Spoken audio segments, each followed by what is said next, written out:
Hello po, andito po ako ngayon sa harapan ng Sako, nag-aantay ng driver. Kasi po namili ako ng rice cooker ko. At sa katagalan, nasira na yung rice cooker ko. Ito po. Ito yung lugar na ito.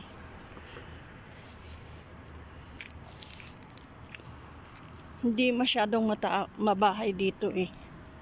Ayan po, ang Sako.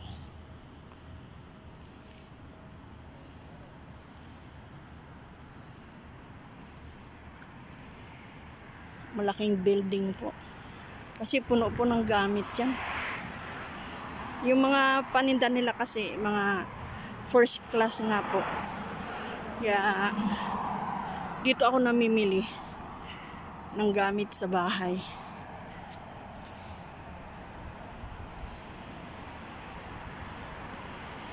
Sige po, bye-bye po.